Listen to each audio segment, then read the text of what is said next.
dink jy dat mense wat deel is van jou grootword lewe 'n invloed het op hoe jy jouself sien en kan dit veroorsaak dat jy homoseksuele neigings of begeertes het? Want hoekom ek dit gevra het is, ek het al ouers gesien wat byvoorbeeld meisiekinders gehad het, 'n paar meisiekinders gehad het en dan miskien hulle laaste kind is dalk 'n seun en dan het sy ouers sissies en die ma en goed hom verskriklik soos 'n meisiekind behandel en aangetrek en hom geleer om soos 'n meisiekind te wees en op te tree en al sulke goed. Het ek al gewonder of so iets dalk 'n invloed op iemand kan hê op sy grootword lewe. Het jy enige Ja, opinie rondom so iets? ja, die ding is dit waaraan jy blootgestel word. So hoe ouer jy word en veral nou met homoseksualiteit en ek het al gesien dat kinders nou deesdae baie vinniger vrylik in die skool. Toe ek op skool was dit 'n taboe geweest. Weet Ja. jy, dit was eintlik iets om oor skaam te wees as ek so kan stel. So dit was nie so alonbekend rarig nie. Maar in vandag se tyd is dit amper asof dit 'n trend geraak het. Dit is nou okay.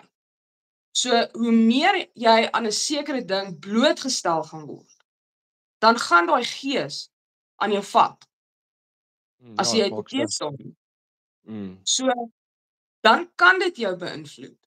Dit kan, want jy stap nou in 'n veilige omgewing wat jou huis is waar jy groot geword het en jy's in 'n huis groot geword waar God nommer 1 gesit is. En nou stap jy uit na, as wil sê, die realiteit toe. Ja. En meeste van die tyd is jy nie reg vir dit nie. Want toe ek skool verlaat het, was ek in 'n verhouding met 'n man. Ja. En 'n rukkie na dit is ons verloof om getrou te wees. En hoe meer ek in die omgewing van mense was wat homoseksualiteit is fyn en ek sukkel al klaar met hou ek van vrouens, hou ek nie van wat gaan nou eintlik hier by my aan?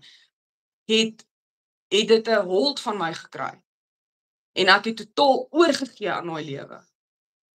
So dit is waarna jy blootgestel word en jy sukkel al klaar met dit. Ja. Want net soos my sussie ook, sy het saam met dieselfde mense wat ook homoseksueel was gewerk, maar sy is nie homoseksueel nie. Sy was nie in daai versoeking nie. Ja. Ja, ek dink ook nou dat jy so daaroor praat, ek dink ook as dit jou struikelblok in die lewe is, of jou versoeking is, as jy jouself omring met soortgelyke mense, gaan dit voel of dit aanvaarbaar en okay is want hulle gaan vir jou sê dit is okay.